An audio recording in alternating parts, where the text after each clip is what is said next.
we have elections coming up in the UK. If you have any idea of what's going to happen to the UK, just need to, under a Labour government, just need to look and see what's happening in Ireland. But thankfully, in Ireland, there are more and more people standing up for Irish values, Irish tradition, Irish sovereignty. And I'm going to be speaking to two people who are doing that.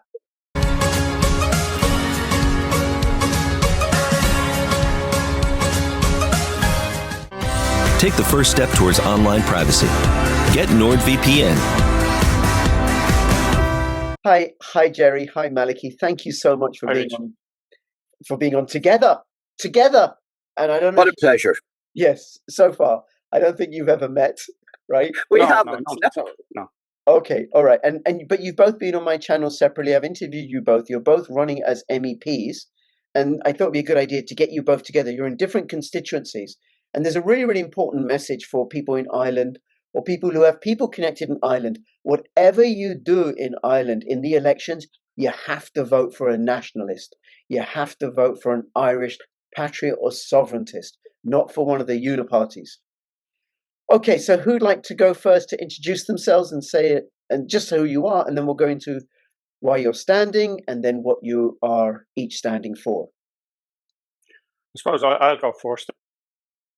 My name is Malachy Steenson. I'm standing as an independent nationalist in the Dublin constituency for the European Parliament and also in the northeast inner city for the local council elections, which take place on the same day.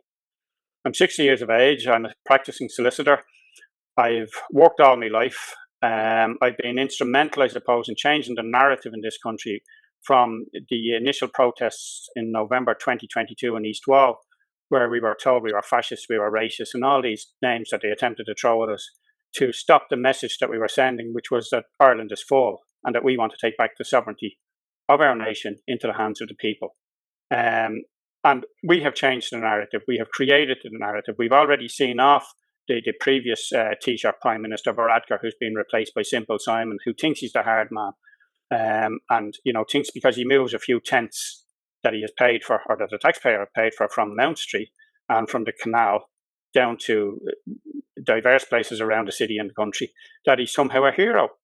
We reject everything that this nation is becoming.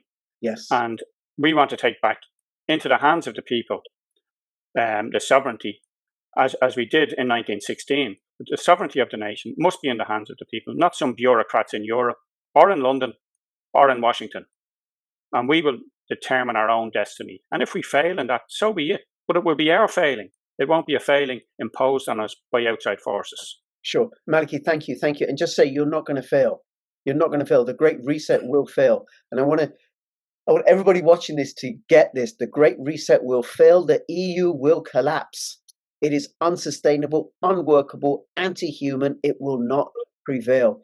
Human beings and sovereignty and tradition and culture and faith, those will prevail. Worry. I endorse everything that Malachy just said, just to set out. I, like Malachy, I'm a dub. I worked for a number of years, went to college in Galway, UCG, went through medicine with a wife and two children while living in a 16-foot caravan, a 24-foot mobile home and corporation flats, the son of a bus driver from Drimna. I then set out on the road to do general surgery. After a number of years in general surgery, decided to go into general practice, spent 40 years as a GP in Celbridge, County Kildare. And in 2020, recognised that the pathogenicity of the virus was not worthy of the lockdowns, the masking, or the social distancing. Refused to go along with it. Insisted on examining my patients. Got a 100% success rate with the PCR misdiagnosed COVID patients. Then in 21, refused to give the vaccine, would not put it into my own arm, would not put it into your arm. So the medical council didn't like that one bit, brought me before the medical council with 2 days notice of full hearing without legal representation. Brought 2 days before the High Court. Judge Mary Irvine decided that I was a danger to my patients, struck me off, or rather suspended me illegally, without any time span allocated to the suspension, and lost all income, lost my career, had to make my staff redundant, sell my clinic because of the mendacity and lies of the medical council and the legal profession. So that's where I am, still suspended indefinitely, no income, no medical income. But fortunately, because I am a lot older than Malachy, I'm 74, and due to the fact that I was always frugal in my living, have sufficient income to support myself for the remainder of my days, whatever they are. Then, in a number of months ago, when the European elections came up, a number of people decided that, as the scientist I am, and I am a scientist, I've been a scientist for 47 years, I should go in and argue the point of the hoax of COVID pathogenicity, the evilness of injecting a messenger RNA, a viral altered messenger RNA into people. And I'm well capable of discussing COVID, or rather climate, warming, cooling, climate change on a chemical level and a rational, reasonable, scientific level. It just doesn't exist. Carbon dioxide, methane, and nitrogen do not affect the climate of the world. No. End of story. No, and we are carbon-based life forms, and nitrogen, you need it for amino acids, the building blocks of protein. But anyway, but onto why are you standing as an MEP, and what are you standing for, Gerry? Well, like you, I believe that the EU is corrupted, totally corrupted, and I believe that in effect any of the MEPs that I've heard talking, with the exception of Christine Anderson and a few in Europe, they toe the party line. They push the lies of anthropogenic global warming and the COVID scam. We need somebody who goes in there with a scientific basis and a scientific facts and the ability to argue from the basics, like me, to actually get under their skin and use the platform to get to the people. It's going to be difficult getting by the corrupt mass media, but if you had, or if I had, or if Malachy had a platform from which to argue, namely MEP, we would be able to bypass the corrupt mass media to a degree. Right. That's why I'm running. Okay, because that's something I've asked both of you, because as MEPs, you can't propose legislation, you can't veto legislation. You are just the whole setup is like a Soviet Politburo. You're just a rubber stamping it's just a rubber stamping process. But it does. Yes, but even dragging you out to shoot you will actually make a point. Well, that's what they done in 1916. That's how we won that revolution, right. because we actually lost the war. So if they decide to drag Malachy out... Gerry, hold on a second. Go, Malachy, please. It was Britain's reaction or overreaction to what happened. That's right. That instilled in the Irish people the will to enforce that rebellion and that rising. And they did so in 1918, then in huge numbers in the election. And of course, that republic then was defeated in 1922 by the same forces who never wanted a republic in the first place. And from that day to this, we have been run by the Tweedledum and Tweedledee of Irish politics, who have always operated in the interests of an establishment clique and foreign interests, rather than the interests of the Irish people. And that's what we need to change. And you're right in that MPs can propose legislation and really don't have very much power, other than that they are MEPs and that they have a democratic mandate and that they stand representing people, and they will get that platform. Now, we don't expect that we will get any more of a platform after next week when we are elected than we have before, because the media in Ireland particularly has refused to cover anybody who they don't want elected, and that includes me and Gerry and many others. They have decided, or they think they have decided, in a totally undemocratic way, that the main parties will be elected, because that's always the way it's been, and they'll have a token so-called independent, on their programs, or people actually who have no, even RTE sent us all out this letter by registered post telling us their criteria for having people on their programs. They simply, I think it ran to 4 or 5 pages, they could have simply sent one line and says, we won't be interviewing you, because that's what it amounted to. But the criteria that they use to stop me being on programs, they allow, for instance, somebody like Dr. Al-Quadri, who never stood in an election, has no political party, is not a member, hasn't been elected before. He doesn't fit any of the boxes, but he fits into the narrative that they're trying to create. That somebody like him is entitled to be on a program, but I'm not. And more people are turning away from establishment media and saying, we can see through it. And we have to thank, social media and platforms like this to who have helped us get out the message. And, this country is going to get a very real political awakening next Friday. Now, whether that translates into seats in Europe, it'll certainly translate into seats in the local councils. And this is not, there are some people, even on our side of the fence, for want of a better word, who think that, after Friday, everything will change. Everything will change in one sense, in that we will be shown, just as the referendums in March showed, that we are representing the people. This is a long battle. This is one battle in a bigger war. We will have, depending on the outcome of next week's or Friday's elections, that will determine when the general election in this country is. And I suspect that will be before the year is out. They have to have it by March or April next year, but I suspect it will be this year. And that will be the time that we can have people elected into the parliament. And then, it's entirely possible that we will hold a balance of power there. And that gives us huge power. And then, people who sit on the sidelines and say, Maliki, hold on a second, please. Right, one of the things I want to do, right, is keep the conversation moving and give you both equal airtime or whatever, right? And it's a bit of you're not RTE now. I'm definitely not RTE. I agree with Maliki. No, I'm clear about that, right? And I agree with both of you. So I'm definitely not RTE, right? Because I'm really clear about my bias. Right? All I want to say is that if Maliki is dragged out to be shot, I will eulogize him and praise him. There you go. Well, thanks. I'll do likewise, Jerry. But honestly, I would say you're a great guy, Maliki. Maliki, there's a few points that you've raised that I just want to, before you go on to something else, I want to ask. First off, I want to acknowledge Ryland Media. Because they're the ones who've connected me with lots and lots of Irish patriots and sovereigntists and freedom fighters and stuff.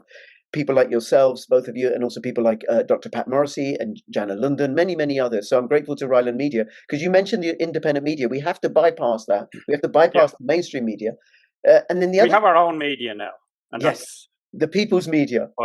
Media. And the other thing that I want to say is, what's the reception that both of you are getting when you're talking to people? Because there's what's the mainstream media presents on RTE, and then there's the actual lived experience when you're going about canvassing. How's that going? Well, I'd say, just to respond to Jerry's point there, and we talk about, people being taken out and shot in a jovial manner, in a sense. But let people be very aware that there are very real risks in standing against the establishment in this country and right throughout Europe.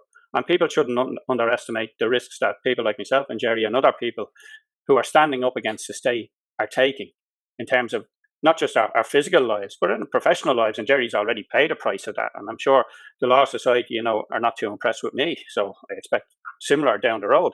But the reaction on the doors, if you take what the establishment media are telling you are the issues on the doors, and the reaction on the doors to the political parties, go to the other extreme and believe the complete opposite, because we're getting very positive responses on the doors.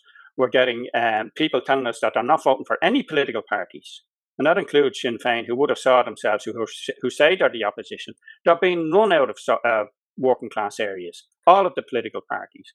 And, you're going to see a huge drop. The opinion polls in this country and in Britain and the rest of Europe are not designed to reflect public opinion. They're designed to influence it. And every opinion poll, and they'll all tell you how correct they were. The opinion polls in March told us to be a yes, yes. The opinion polls a number of years ago told us that Hillary Clinton was going to beat Donald Trump. The opinion polls told us that Brexit would lose and that the UK would remain in the European Union. Every time an opinion poll comes out, it's done to reinforce the status quo. There was an opinion. They don't even include people like us in the opinion polls. Right. And, we're lumped in together. And, I do feel, and I've been involved in many election campaigns and political activity since I was a child. I do feel a wind of change this time. It's unlike anything else. It's almost like the hunger strikes and the mass of people that came out on the streets to try and save Republican volunteers who are dying on hunger strike in Lankesh.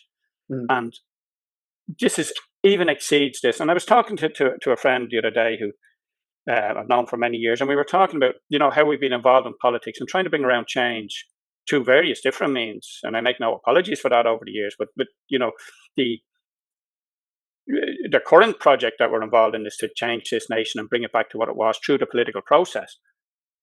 And we are on the verge of exceeding far beyond our wildest dreams, in that we are now, and what we are creating in this country is a new nationalist movement from the grassroots. It's ordinary people. It's not being dictated to by the middle classes. It's not being organised by the latte drinking soy boys from Trinity College or UCD. It's by ordinary people, almost leaderless, but all know where they want to get to. They're just not too sure of how they will get there. But they're not going to be led by the Trotskyite left, into the promised land or any of these people. They've seen through all of this and the political charades. And people have compared what's happening now to the water protests, which were a number of years ago.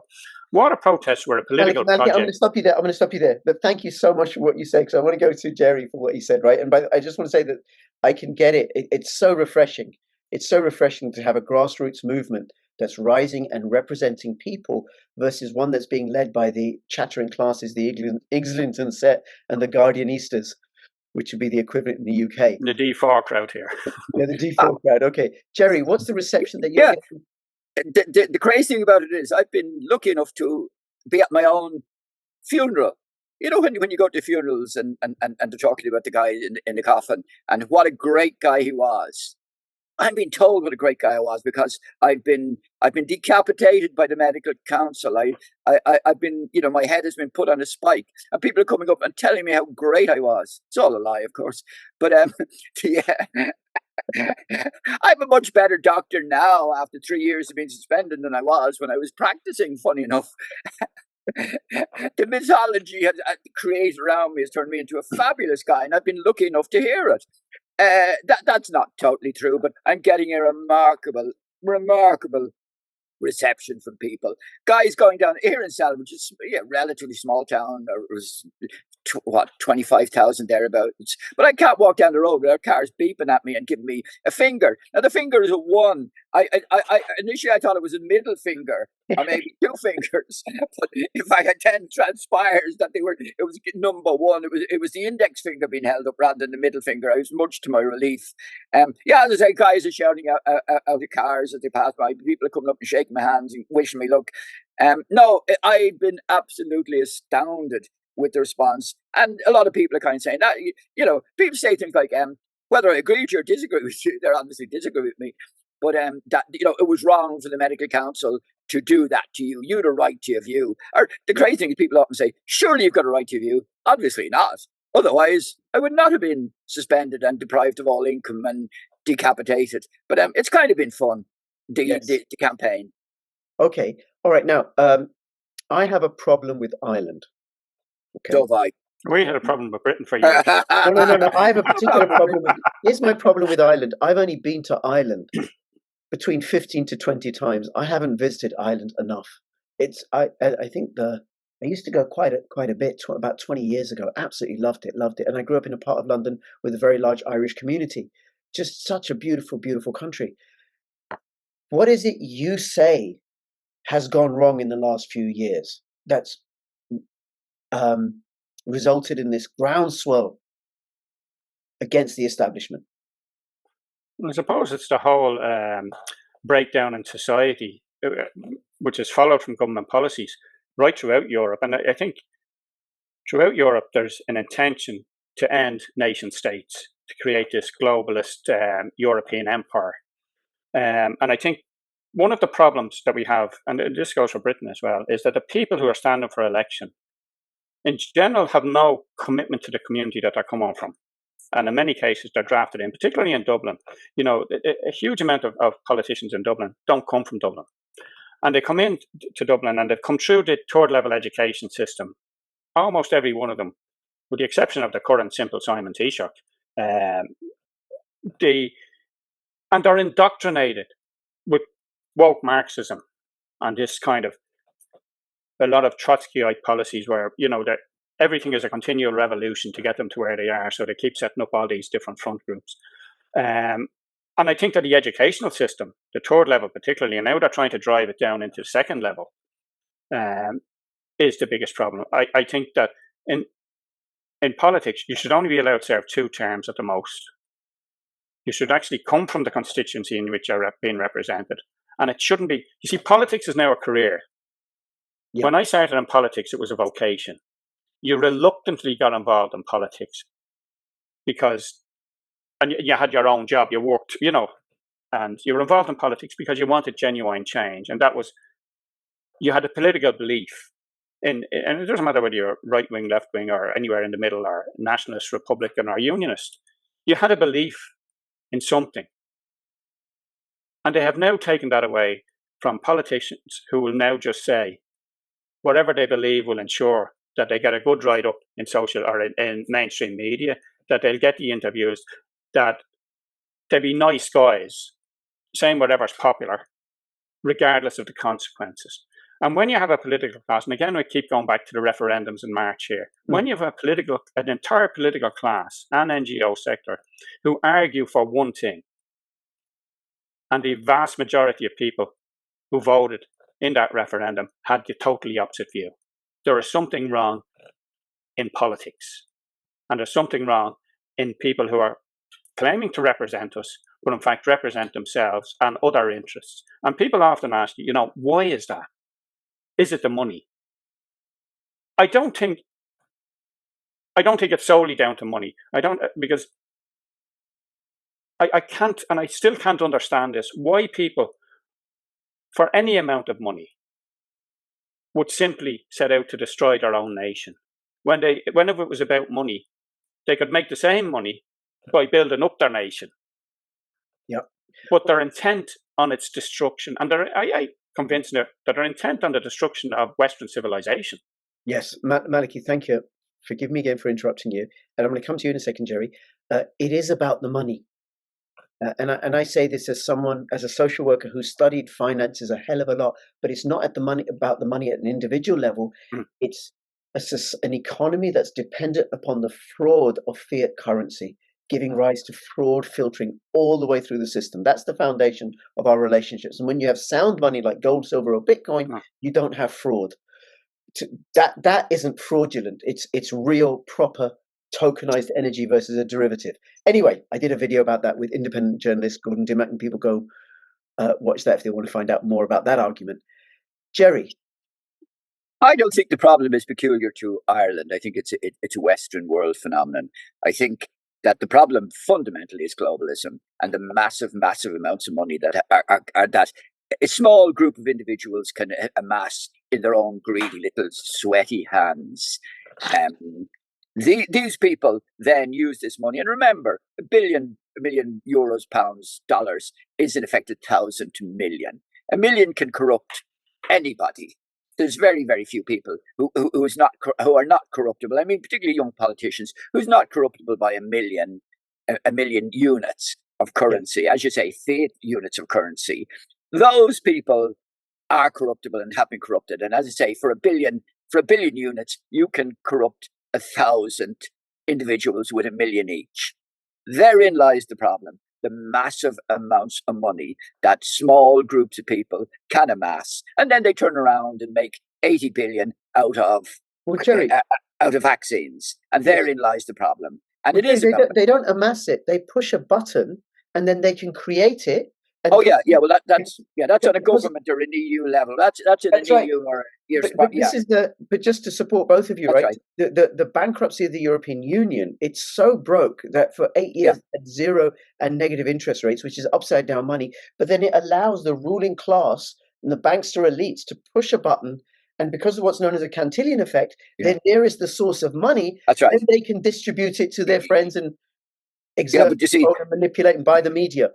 Yeah, the problem primarily is that it gets into the hands of the companies, and what has happened is in effect fascism, as Mussolini fashioned it, where in effect the government is beholden or is owned by the corporations and the companies, and the government then will ensure that the people do what the companies want, and that is exactly what has happened. So what we have here is a fascism in reality, where the governments will enforce the policies of the corporations.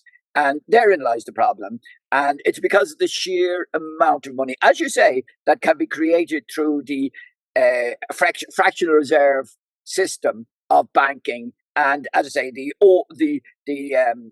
production of money. What was it they referred to it as? What was the term that they used where they just produced money during the after '08? Oh, the quantitative easing. Quantitative easing. Yeah. So they just, and of course then they loan it out at zero or negative interest rates. Like the whole system has become so, as you say, or dystopian that. But it does come down to money. Now, perhaps, and talking to people on some Zoom meetings, an awful lot of the coercion is not necessarily done through money, but it's done through blackmail, where in effect they have got videos of people. And again, it's no longer, you can no longer video, you can no longer blackmail people through homosexuality or that. Apparently an awful lot of blackmail is done through pedophilia. Yeah. And so this is the question: how have they a grip on the ghoulies of so many politicians? And apparently, according to people, I can't vouch for it, but I suspect it's right that they have compromising videos on many politicians and high-flown businessmen to force them into cooperation, even when they are damaging their own family and their own society. It's also crazy. It's unbelievable. Yeah, absolutely. And then when people like yourselves, both of you who come up from a groundswell, from the grassroots, as a function, as a vocation, as with principle, well then of course, you're the fascists. I mean, I understand that both of you, like me, are right-wing white supremacists. Am I correct in that? Oh, absolutely. Oh, dyed in the wool. Straight out of a corporation housing estate. My father was a bus driver. Straight out, put myself through college. Of course, I'm a right wing capitalist. Of course, I am. It's quite yes. Malachi the same there. Yeah. And just for any American viewers, this is tongue in cheek. It's Irish humor. That's what's called Irish humor.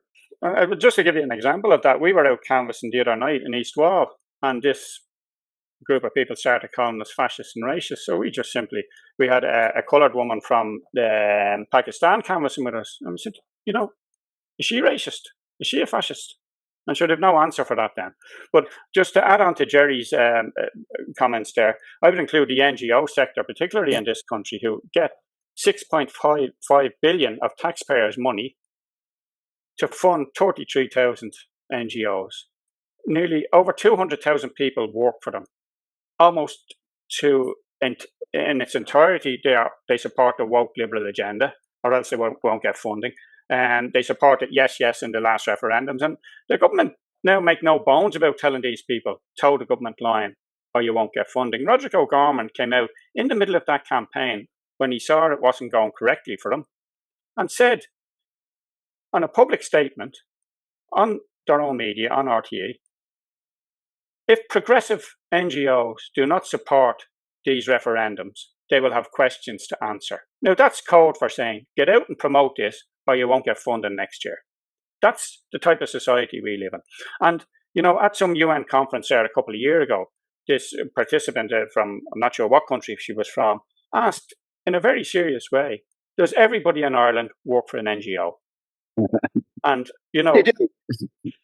that's the reality. And we need to, and remember, in the last election, or perhaps even the election before that, Fine Gael, in their party, the election manifesto for government said that they were going to have a cull of NGOs. Not alone did they not have a cull, we now have more NGOs than we did when they went in. And of course, now you have all the ones set up for COVID and for, to do everything to promote the government agenda in that. Now, if you put diversity and inclusion into any project that you want to set up, it's just a matter of saying, or them saying, how much do you want?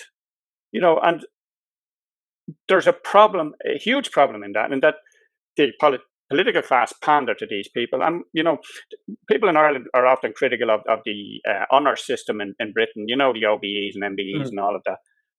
And they say, we as a republic, don't have anything like that because all citizens are the same. But in Ireland, and at least, in the UK, if you get an OBE or an MBE, you don't get a check every year with it or, every month. In Ireland, what we do is we appoint you to an NGO or we appoint you to some state board and you get, your check every month, whether you're any good at it or not. And all of these NGOs all have boards, all have CEOs on 120 to 130,000 euro. That's where the money is. And to take just one as an example, the National Some Women's Council, who represent men who want to say they're women, even have men who say they're women on the board, and do nothing for ordinary women, and campaigned for yes, yes in the referendum when we know the majority of women voted against it. Yeah. So that's, and yet I'm sure when the figures come out later this year, they'll have got more money than they did last year. Okay. Malachy, thank you for that. That's a really, really important point. But aren't you both, as prospective MEPs, let's say you win, I hope you both win, and you get elected and you're now MEPs, well, aren't you the equivalent of individual NGOs in your own right? Because there's this gravy train, you're going to get so much money, you get all these expenses. Why would you then bite the hand that's feeding you when it's feeding you so well? Jerry? Well, and that is the problem. But as Jerry said, Jerry's independently, I wouldn't say wealthy, but comfortable. I'm 60.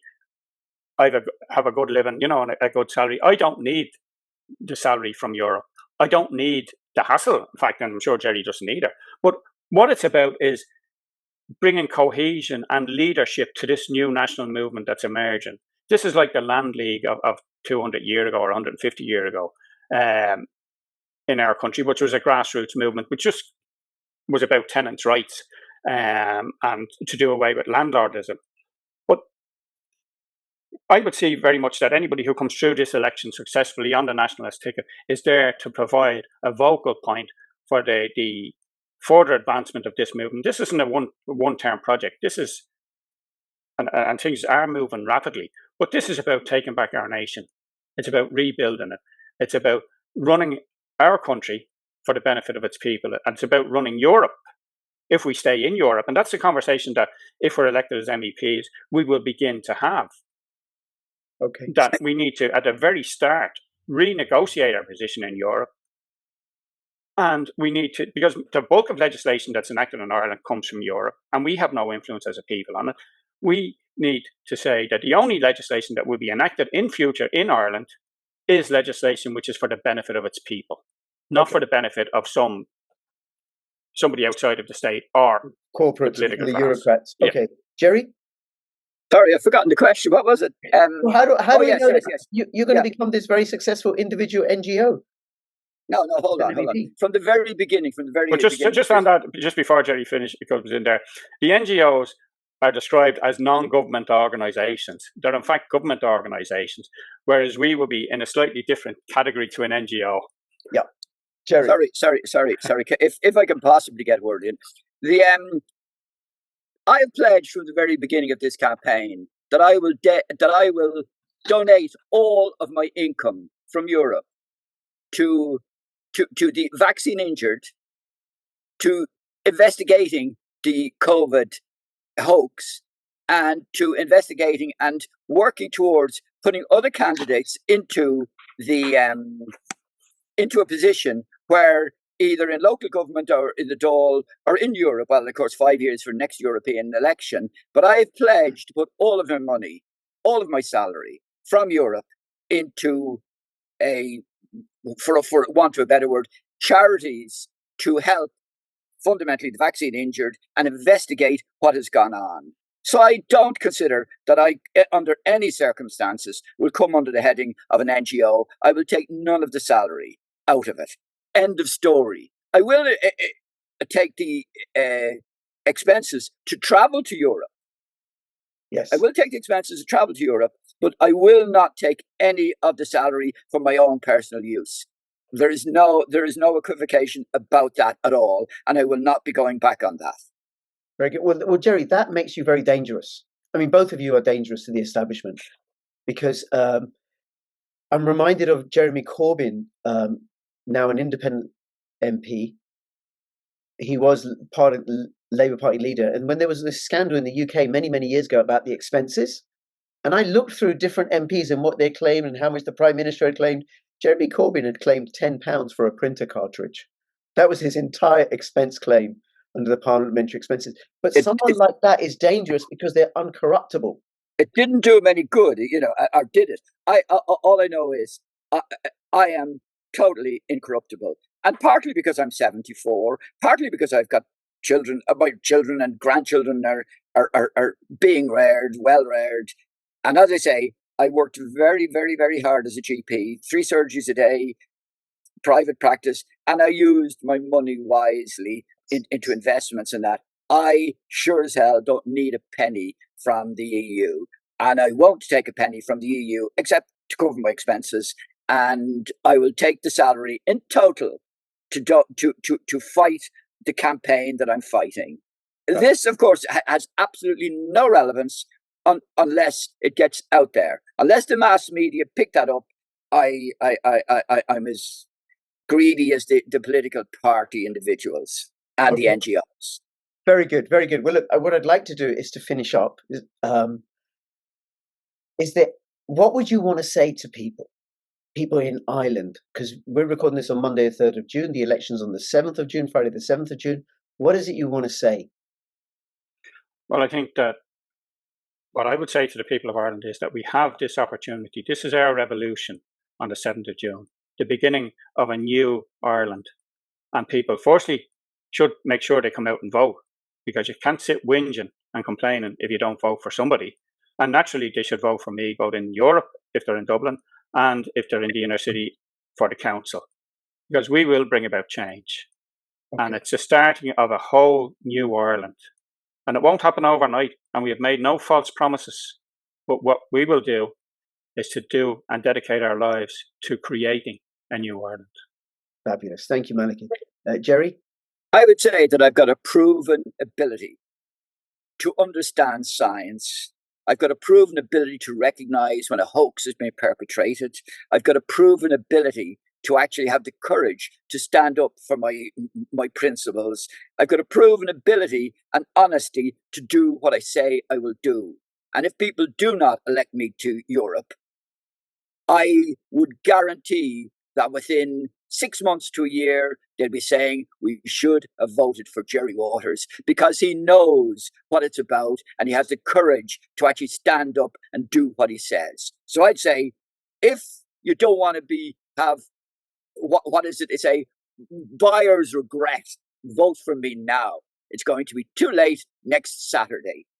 Fabulous. Jerry, thank you. And what I would say to everybody, because you have, was it the proportional representation where you could put a whole slate of candidates? So you put, if you're in Malachy's constituency, you vote for him, number 1, and then some other nationalists down the line. And the same with you, Jerry. Jerry, number 1. And then other nationalists down the line. Do not. But be careful. Do not vote and put any number beside any non-nationalists. Absolutely. And so people are somewhat confused. They think they should vote all the way down.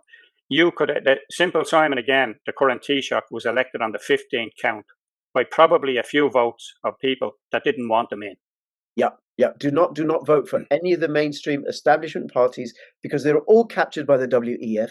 They're the ones who are destroying Irish culture, tradition, and polity. So no vote for Fianna Fáil or Fine Gael. No vote for the Sinn Féin or the Greens or the Lib Dems or whoever else. Nationalist parties only. And I speak as a born and bred non-Irishman, non-Irish nationalist. Ireland belongs to the Irish. Jerry, Malachy, thank you so much for coming. Thanks, on. Rich. Looking forward to having you both on again when you're in as MEPs. I look forward to it. All right. Thanks, Rich. Thanks very much. Thanks very much, Rich. It's absolutely fabulous, and nice to meet you, Malachy. Thank you. You too, Jerry. I'll see you in Brussels.